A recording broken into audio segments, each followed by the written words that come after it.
আপনাদের সামনে বলতে চাই, এই মঞ্চে এবং এই চত্বরে যারা উপস্থিত আছেন তাদের সাথে গত 1 বছরে প্রাণের সম্পর্ক গড়ে উঠেছে। কিন্তু এও সত্য, এই শহীদ মিনারে গত বছর উপস্থিত থেকেও আমরা একে অপরকে চিনতে পারি নাই। কিন্তু এই গণঅভ্যুত্থান আমাদের সকলের প্রাণকে একত্র করে দিয়েছে। আপনাদের সাথে আমাদের এই আত্মিক সম্পর্ক কখনো মোছার নয়। শহীদের আকাঙ্ক্ষা দিয়ে, শহীদ পরিবারের চাওয়া দিয়ে একটি রাজনৈতিক দল হিসেবে এনসিপি গড়ে উঠছে।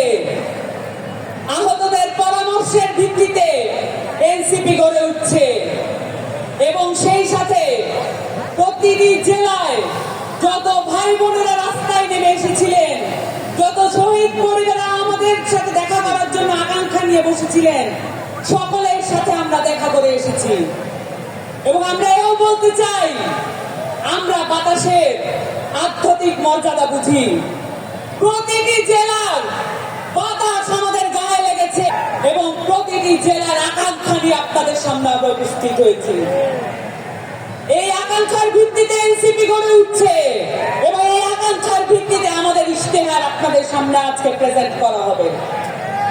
আপনাদেরকে আজকে আমি দুটো বিষয় নিয়ে কথা বলতে চাই। আপনারা জানেন, এই গণঅভ্যুত্থান তৈরি হয়েছিল বাংলাদেশের শিক্ষা ব্যবস্থা এবং সেখান থেকে তৈরি হওয়া ধ্বংসপ্রাপ্ত একটা চাকরি ব্যবস্থান কেন্দ্র করে। বাংলাদেশের যতগুলো লড়াই সংগ্রাম আছে সবকিছু কর্মসংস্থানের ভিত্তিতে হয়েছে এবং শিক্ষা স্বাস্থ্য নিয়ে হয়েছে। এই জায়গাগুলোতে যদি আমরা মনোযোগ দিতে না পারি তাহলে আবার বাংলাদেশে একটি গণঅভ্যুত্থান এবং বিপ্লব সংগঠিত হবে। আপনাদের সামনে আজকে একটি যুদ্ধের প্রস্তুতির ডাক নিয়ে আমরা এসেছি। শিক্ষা এবং স্বাস্থ্য, সেই সাথে আমাদের সংস্কৃতিকে অবহেলা করার কোনো সুযোগ নাই।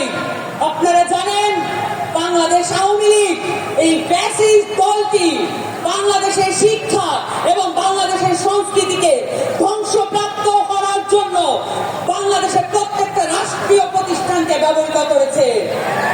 এই রাষ্ট্রীয় প্রতিষ্ঠানগুলোতে আমাদের মুক্ত করতে হবে। আমরা এটা জানি, শিক্ষার সাথে একমতের সম্পর্ক। আমরা আমাদের বাংলাদেশের নতুন উদ্ভাবনী ক্ষমতা একমতের সাথে সম্পর্কিত করতে চাই। বাংলাদেশের শিক্ষা হবে সার্বজনীন। এই শিক্ষা শুধুমাত্র কতিপয় ব্যক্তিকে যাতে উঠা টুলস হিসেবে ব্যবহৃত হবে না। এই শিক্ষা হবে প্রত্যেকটা মানুষের। ওই পথশিশুর বাবা, যে পথশিশু এই অভ্যুত্থানে নিজের প্রাণ দিয়ে দিয়েছে। আমরা সকলের জন্য সার্বজনীন শিক্ষা ব্যবস্থা আনবো, এই প্রতিজ্ঞা আপনাদের সামনে করছি। এবং সেই সাথে বাংলাদেশের এই আওয়ামী লীগ বাংলাদেশের সংস্কৃতিকে, বাংলাদেশের মাটি ও মানুষের সংস্কৃতিকে ভুলুণ্ঠিত করে এখানে রাষ্ট্রীয় রোশনালে, রাষ্ট্রীয় পৃষ্ঠপোষকতায় আমরা দেখেছি বিদেশের অনেক সংস্কৃতি আমাদের দেশে আনার চেষ্টা করেছে।